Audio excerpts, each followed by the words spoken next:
E aí, galera? Hoje nós vamos falar de quê? De série brasileira. A gente vai falar sobre moda, carnaval, samba, feminismo, alegria, amor, tragédia, redenção. Tudo que tem uma novela da Globo. Mas só que bem mais legal, porque é na vida real. São os Peaky Blinders brasileiros, o Game of Thrones Brasileiro. Game of Thrones de Copacabana. Zona Norte contra Zona Sul, Zona Exato. Oeste. Vamos falar hoje sobre bicheiro. Você tem a sua cidade que ele para todos, canta galo, sei lá, qualquer coisa aí. Vamos falar hoje sobre Vale o Escrito. Pelo que dizem, foi a melhor série brasileira de 2023. E realmente é muito boa, porque a gente descobre coisas sobre facção, máfia, histórias de amor, felicidade, carnaval e como isso tudo se junta numa coisa só. E como isso também se torna uma coisa caótica. Tudo porque o cara esqueceu de fazer o testamento dele. Mas a gente vai continuar falando disso depois da vinheta. Vamos falar sobre uma série brasileira do Globoplay aqui nesse canal.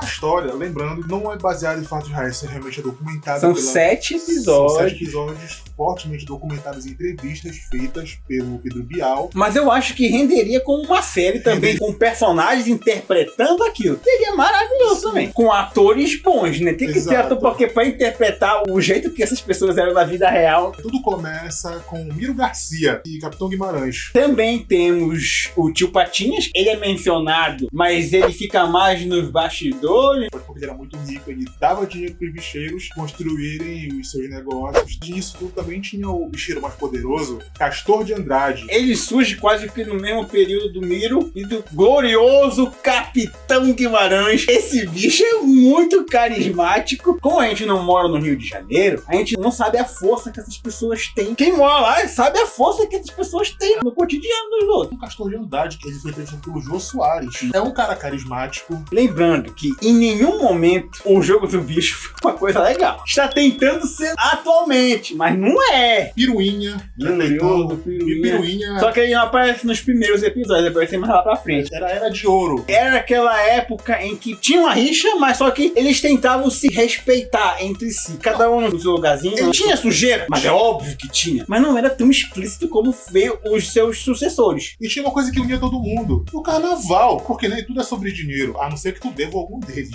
E é muito legal a história de como o carnaval tá tão interligado ao jogo do bicho que em nenhum momento dá pra separar os dois. Eles que bancam o carnaval, tem o patrocínio da Globo, as pessoas querem ver na TV, mas só que a Globo dá só uma parte do dinheiro. E o grande grosso do dinheiro do carnaval foi do bicho. Não existia ainda máquina, caça-níquel. Era tudo num papelzinho lá, joga no 22, joga no 13, no 14, sei lá. E essa galera era extremamente respeitada, hein? Tô pra falar, naquela época era melhor as coisas. Tudo isso na época da ditadura. Dá-se a entender, a ditadura fazia vista grossa no pessoal do jogo do bicho. Tá? Existe isso aí, mas não vamos se meter com isso porque sabe que o negócio também não é muito legal de mexer. Essa questão do jogo do bicho é um pouco assustadora. Eles têm mais influência que muito traficante. Tem uma certa parte do documentário que um bicheiro é preso e ele consegue habeas corpus depois de inúmeros crimes, coisa que nenhum traficante gigantesco de nenhuma facção criminosa conseguiu. E isso chega a ser um pouco assustador, porque tu nunca viu uma informação do tipo, tal facção, tal traficante bateu de frente com tal bicheiro. Isso nunca aconteceu. Separação de poder. Eu acho que o protagonista de tudo, do começo até o fim do documentário, mesmo depois da morte, é o Castor de Andrade. Exato. Porque ele que conseguiu fazer o império do jogo do bicho acontecer. Cada um tinha sua casta lá, mas o dinheiro disso tudo foi o Castor. Porque ele era muito carismático, sempre estava fazendo carnaval, dava dinheiro para as pessoas, levava cesta básica. Ele começou essa história de ajudar pessoas mais pobres e carentes. Aí os outros viram que isso fazia uma publicidade boa pra eles, então eles começaram a imitar o Castor. Ele bancava time de futebol. O Rio de Janeiro é uma grande gororoba lá. E o jogo do bicho é uma das coisas principais. E que tá, o tempo passa, eles iam envelhecer, então eles passaram a treinar seus filhos, netos e afins pra sucederem ele. E é muito legal as pessoas que eles entrevistam ao longo do documentário. Principalmente um dos delegados lá, que é o Vinícius, acho que é Vinícius o nome dele. Cara, ele parece um ator, porque ele fala do jeito muito malandro, assim, é muito legal. Um destaque muito bom para Milton Cunha, que está sempre maravilhoso, aonde quer que ele esteja. Glorificando o jogo do bicho e tal. Muito bom. Nós vemos cantores de samba no meio lá tudo junto, como se o jogo do bicho fosse uma coisa normal, como se fosse uma loteria da Caixa. Tu vai lá, tu faz teu jogo e pronto. Eu lembro que eu vi uma entrevista do Zeca Pagodinho, que ele fala que todo mês ele joga no bicho. Toda semana. Bota R$1.000, R$2.000, e ele chegou a ganhar R$10.000. E toda vez que ele ganha, ele dá o dinheiro pros funcionários, doa, divide. O repórter pergunta pra ele, mas você sabe que não pode jogar no jogo do bicho porque é ilegal? Ele pergunta, é ilegal mesmo? Quem sabe mais se é ilegal ou não? Esse negócio de bicheiro assim, mais forte, é mais lá pro Rio de Janeiro mesmo. Exato. Fora de lá, não tem toda essa máfia grandona. Muita gente ganha dinheiro com isso. Claro, tu responde alguém em qualquer canto. Mas só que a influência é mais no Rio mesmo. Porque lá o negócio é de máfia mesmo. Porque no Pará, pelo menos, tem o Para Todos. Ninguém sabe quem é que comanda esse tal de Para Todos. Mas tem tudo quanto lugar essa coisa. Não é regularizado como uma loteria, mas todo mundo joga. É mais acessível. É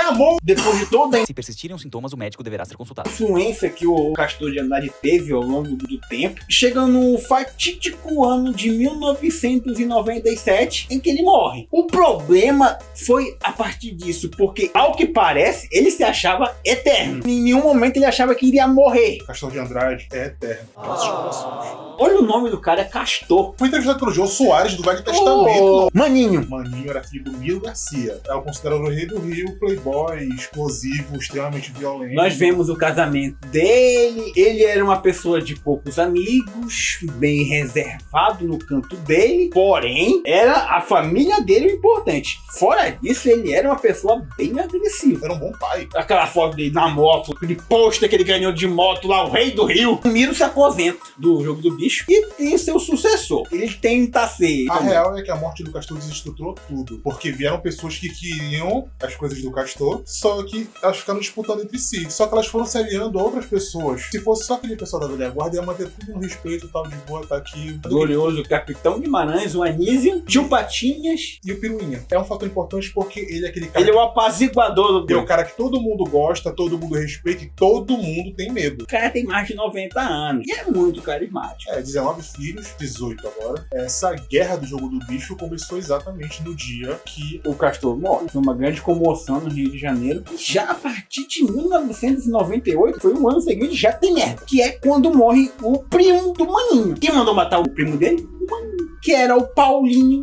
Andrade. Ele não era muito chegado nos negócios da família. O negócio dele era ser mais playboy, ficar no meio da mulherada. Mas só que ele começou a querer se meter nos negócios. Era a parte dele que ele tinha direito. Mas aí depois ele quis mais, e a merda aconteceu. o Maninho ele era conhecido por ser uma pessoa explosiva. Disparou contra o carro do Tarcísio Filho. Tarcísio Filho, pra quem não sabe, é o único filho que o Tarcísio Meira teve com a Glória Menezes. O cara tá vivo até hoje, depois de ter levado um monte de bala no carro onde ele tava. Talvez ele estivesse num lugar errado, com a pessoa errada. Ninguém sabe. Não explica muito bem também a história do Tarcísio Filho. Maninho de Garcia tinha 3 filhos: Xana, Tamara e Diogo. Que era um mirim. Xana e Tamara são gêmeas, são as mais velhas. Só que esse mundo do jogo do bicho, eles são extremamente machistas. Então eles jamais aceitariam Uma mulheres. sucessão para a mulher. Então o que as meninas fizeram? Elas se casaram. Xana se casou com Com o Zé Personal e a Tamara se casou com o Bernardo. Bernardo Belo. Guardem esse nome. Mas, primeiro, nós temos que falar um pouco sobre a primeira esposa do Maninho, a Sabrina. Ela não era inocente, galera. Ela se faz de inocente a todo momento na porcaria da série, mas ela não era. Ela sabia muito bem onde ela estava se metendo. Ela já casou grávida do Maninho da gêmea. Ela se envolveu com ele num momento assim de empolgação, de curtição. Ele era um cara bonitão, a mulher era um doida pelo tal do Maninho, e ele era forte, tinha o cabelão. É aquele negócio, tu te interessa por aquele mundo, mas quando tu começa a participar daquele mundo, muda totalmente o contexto do que tu achava interessante. Quando tu te vê dentro daquilo, tu vê o quão perigoso é aquilo, o conto não é glorioso como fazem parecer ser em filmes. Ela teve 3 filhos com ele e ela era muito apaixonada por ele, ela sempre apoiou ele em muitas coisas, mesmo sabendo que o maninho não era tão fiel a ela. Tanto que mais pra frente mostra que ele teve uma segunda esposa, a loura lá, esqueci o nome dela agora. Inclusive que tava no dia que ele foi morto, acompanhou. Ele conheceu ela na academia, ela conta uma história que ela tava lá malhando a perna, ele falou, e aí ela se encantou por ele. dava muita bola pra ele, porque ela dizia que ele se vestia mal.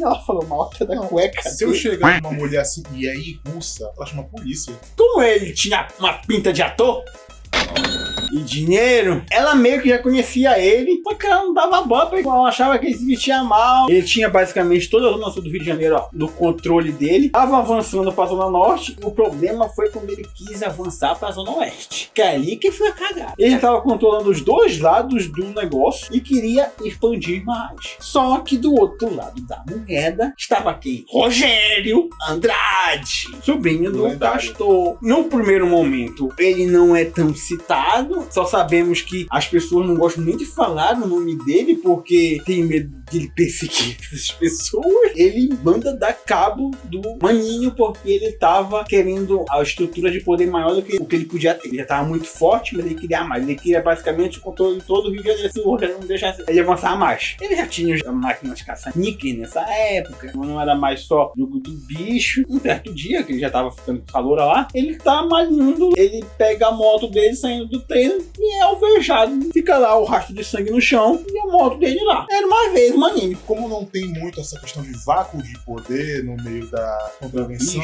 e como a gente falou mais cedo, eles nunca aceitariam mulheres tomando o poder, as meninas se casam. A Shanna era uma pessoa Difícil. bem difícil de se conter. Ela queria o poder de verdade nas mãos dela, mas como ela percebeu que não ia dar nunca, ela se casou com o tal do Zé Personal. Ele era um cara bem explosivo também. Começou a rolar um problema com o marido da Tamara, a irmã da Shanna. Elas nunca se deram bem, sempre foi uma treta entre as duas, mas enquanto o maninho estava vivo, ele sempre queria manter a família unida, ele nunca deixava elas brigarem na frente dele. Ah, o paizão de todo, tanto que elas falam dele sempre com muito carinho, chorando, que ele sente muita falta dele, mas o vácuo de poder ficou lá e não podia ficar muito tempo. Quem entra na história? Bernardo Belo. E Zé Personal. Só que tem uma pessoa na roda, né, que até então era um forasteiro, que é o Bernardo Belo. Ele conhece a Tamara no dia que o maninho morre. Exatamente no mesmo dia. Se isso fosse uma série, parece que ele planejou até isso. E o cara, ele sabe falar. Sabe o impostor do Pânico, que ele fala de um jeito que é um mentiroso profissional? É esse cara aí, o tal do Bernardo. Ele é inteligente, ele é uma pessoa parece que meio cool, sabe falar bem. Em nenhum momento ele fala que é bicheiro. Fala que é empresário de carro. Parece que tem vergonha disso. Diferente de todo, principalmente a velha guarda, que gosta de exaltar o jogo do bicho. Principalmente o glorioso Capitão Guimarães, que em todo momento ele exalta o jogo do bicho como se fosse a maior maravilha do mundo. Eu sou bandido, sou contraventor.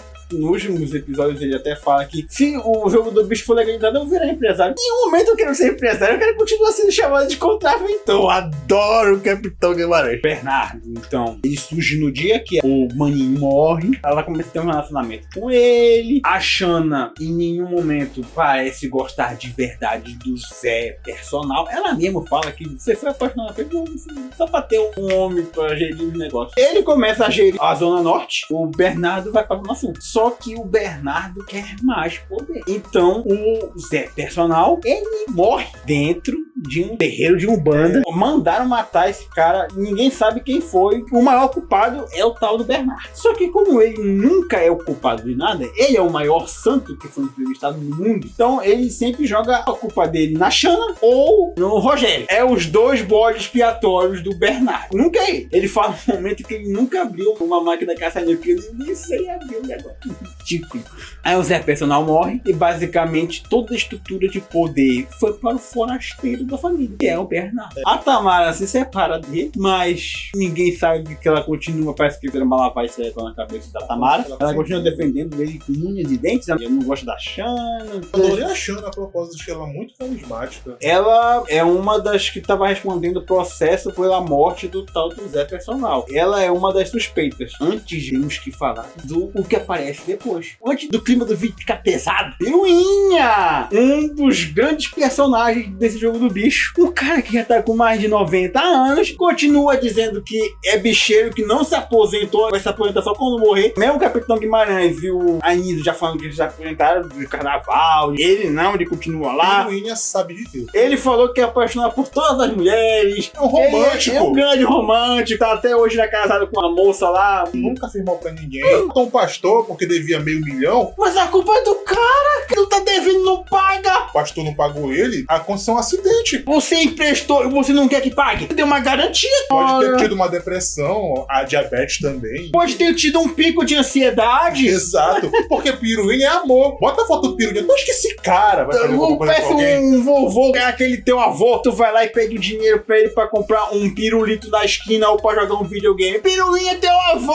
Ele é querido por todo mundo lá. Da cesta básica. Eu acho que um cara que dá cesta básica pros outros mata alguém. Claro que não. Ele pode mandar matar. Mas não foi ele que sujou as mãos. Piruinha é amor, nós Piruinha, hashtag modo fiel. Acreditamos na sua inocência. Muito respeitado, porque ele era apaziguador de tudo isso. Sim, Ele... quando acontecia a merda, chama o Piruinha pra tentar ajeitar aqui. Tinha um problema também na vida do Piruinha, que era o Rogério Andrade. Ele conseguia botar medo até do cara que era apaziguador. Esse Rogério mandou matar até um dos filhos do Piruinha. Mas a gente ainda vai falar e explicar isso daí com mais calma. Tem Rogério de Andrade e Bernardo Belo. Bernardo Belo, ele tem a cúpula na mão, que é do pessoal da velha guarda do jogo do bicho. O Rogério de Andrade não tem medo da cúpula. Aí tu fica pensando, qual dos dois é mais perigoso? O que tem a cúpula na mão ou o que não teme a cúpula? Eu digo que o Rogério é o mais perigoso porque... Porque ninguém sabe o passo que ele vai dar. Já o Bernardo é todo cauteloso. Não, o Rogério de Andrade, acho que ele se tornou mais perigoso depois que o filho dele foi morto no atentado. Isso é uma coisa que mexeu até com os inimigos dele. Apesar de fazer o que fazem, eles são humanos no final de tudo. É um pai, uma mãe, um filho que tá ali sendo morto. É um dos momentos mais delicados da série porque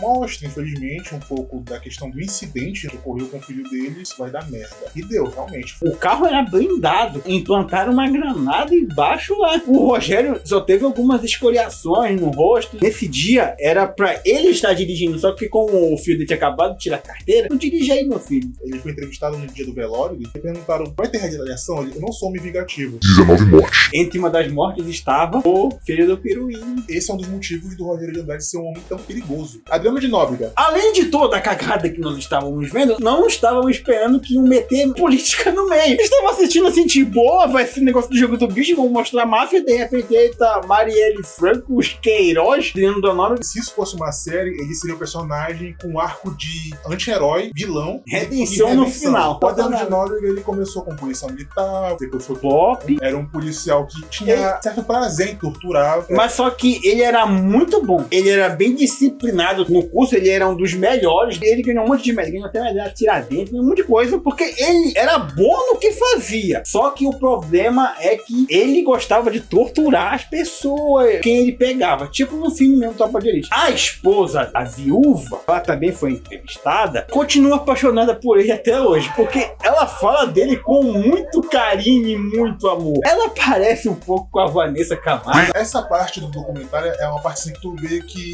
É a humanização das coisas. Que tu vê que, apesar de tudo, todos são humanos. Leão de Nóbrega fica em exílio, ele fica foragido por 1 ano. Essa parte do documentário mexeu um pouco comigo quando ela fala. Nesse ano que ele pôde viver de verdade, descansar. E apesar dele ser, ao que parece, um bom marido, um bom pai, sempre presente, ele fazia muita coisa errada, tanto que ele foi expulso da polícia, foi expulso do BOPE, depois foi um monte de coisa. O sonho dele era ser bicheiro. É o que falam no documentário. Só que aí existia o escritório do crime. Era onde muitos policiais, delegados, pessoal da segurança pública do Rio de Janeiro, em vez de ficar à disposição da população, ficava muito mais à disposição dessas pessoas que têm poder, que são os bicheiros. Então, eles trabalhavam por fora. O Adriano da Nóbrega, ele conhecia de muita coisa. Ele estar vivo era um problema para todo mundo, porque se ele fizesse uma delação premiada, pelo que falam,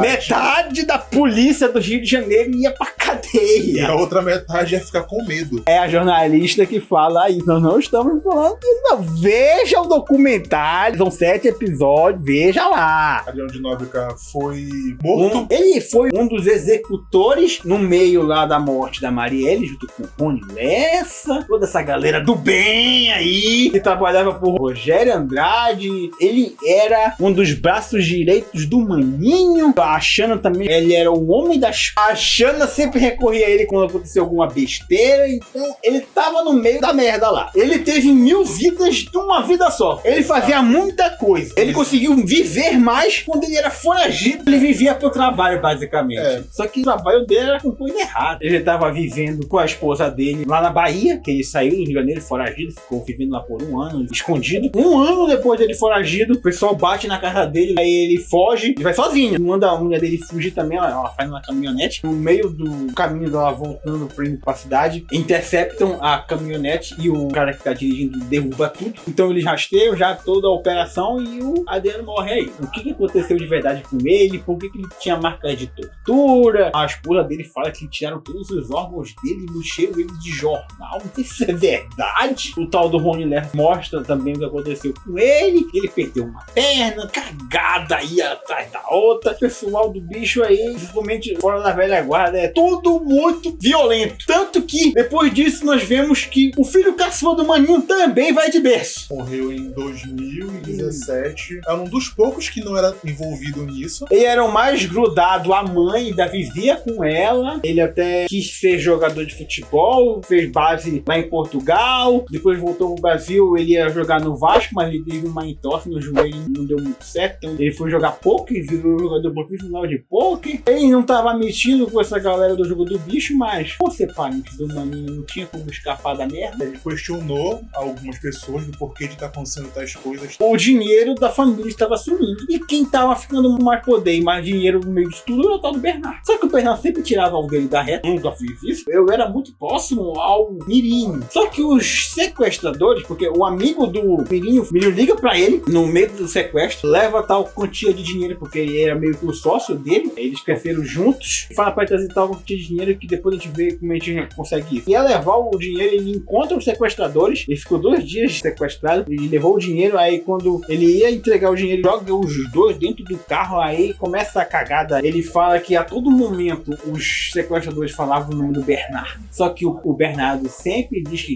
não sei de nada. O Bernardo me irrita muito todo momento desse documentário, porque ele é o santo de tudo. Sai os dois do carro, eles vão pra uma rua deserta, tira os dois do carro, o amigo dele foge pro mato, o Mirinho é levado com 6 tiros na queima-roupa e morre ali. O amigo dele fica assustado pra caramba, porque ele vira até suspeito no meio disso tudo, vai embora do Brasil depois de um tempo, porque ele não aguentava mais, porque tava com medo de morrer também, achar que o Bernardo ia atrás. Mais de 30 pessoas reunidas lá falando da morte, todo mundo abraçando. A Sabrina, que é a mãe dele, fala que a todo momento ela desconfiava do tal do Bernardo, só que ela não tinha prova pra falar que era ele que foi o mandante. O filho morreu no meio disso tudo, que não tinha nada a ver. Também tinha ele foi arrumar problema onde não precisava, que foi o tal do Bid, que era o tio das meninas, conseguiu o dinheiro dele com o bicheiro e veio morar aqui pra Amazônia, lá em Roraima, montou o império do jogo do bicho dele lá, só que aí o Maninho morreu. O Maninho, eu também não quero a minha parte, então ele voltou pra arrumar problema pra cabeça dele quando não precisava. O tal do Bid, ele já era rico, ele queria mais. Ele foi se meter lá no meio de todo esse rolo de família contra família, da Garcia contra o Andrade, a cagada, ele foi se meter lá só pra morrer. E o que acontece com ele? Manda matar o Bid. E aí, o Bid já tava até se aproximando da Xana de novo, uma bagunça. O segundo marido da Xana, Rafael, também não era flor que se cheia. Ele estava envolvido com corrupção com o próprio governador. Não, era o prefeito, era o Crivella. Sim, o Crivella tá no documento. Tem muita gente nesse documentário. Bancava os luxos da Xana também, porque ela recebia uma... Chega um momento que a Xana se alia também ao Rogério Andrade. Enfim, tá todo mundo envolvido para não perder dinheiro. No final das contas, Garcia e Andrade se uniram. A velha guarda estava no leito de morte. Capitão Guimarães tá aí, 80 anos, fazendo festa Treinando o filho. pra ser presidente da Vila Isabel. O Rogério Andrade era da Mocidade. Anísio tava treinando o filho dele pra ser o presidente da Beija-Flor. Dos que fede não cheira, o melhorzinho era o Anísio, porque ele conseguiu fazer os filhos dele não se meterem nessa merda do jogo do bicho. Só aparece um filho dele, que é o Gabriel. Os outros não aparecem, só que o Gabriel é o que é o mais envolvido com a galera da Beija-Flor, porque ele ia se tornar, agora em 2024, até o presidente da Liesa. A impressão que me deu sobre o seu Anísio é que ele se envolveu nisso por questão de necessidade. Construir o império dele, faz o império dele, só que de todos, é o único que é pacífico de fato. O pessoal do carnaval não existe sem o jogo do bicho. No último episódio, surge um novo personagem. Nem ter visto ninguém da família dele, que é o tal do Adilcinho. Total desconhecido, mas faz parte da nova cúpula também. Ele fez a festa de aniversário dele com o poderoso chefão. Aiba, que cringe! Achei muito corajoso, como a maioria não fugia de pergunta nenhuma. Algumas não responderam. Você pode perguntar, mas eu não vou responder. A gente entende, porque a maioria das perguntas mais difíceis foram respondidas. Somente pela Chama e pelo Bernardo. Claro que o Bernardo é liso. Então, toda vez que a pergunta ia acusar ele de alguma coisa, ele escorregava com o Assista esse documentário. Muito bom, são 7 episódios, são 7 horas. Mas nada que você não esteja acostumado, porque se na Netflix também tem 1 hora de duração cada episódio. Vocês assistem tudo. Faz parte também da história do país, querendo ou não. O carnaval só existe por causa do jogo do bicho. Eu vim caracterizado de bicheiro. Imagina eu aqui. É bem violento esse mundo. A Era de Ouro era maravilhosa. Eu queria ser bicheiro. E depois, quando chegou na época moderna, né? Esse maninho ganhou tanto poder, apadrinhado por muita gente. Só que muita gente viu ele com o olho gordo quando existia um mineiro velho de guerra. Minha opinião, já tinha que ser legalizado o jogo do bicho. Legalizaram um tigrinho. Pô, por que pode cassino online, Blaze, Tigrinho? Por que não pode negócio físico? Por que não pode o jogo do bicho? Por que não pode apostar na vaca? Por que não pode apostar nisso? Mas você pode na Bet nacional, Bet não sei o que. Se tanta Bet, por que não pode o jogo do bicho, galera? Tem que ter. O caça-nico também tem que ter caça-nico. Quem tá te obrigando a botar teu dinheiro lá, tu bota se tu quiser. Até a próxima.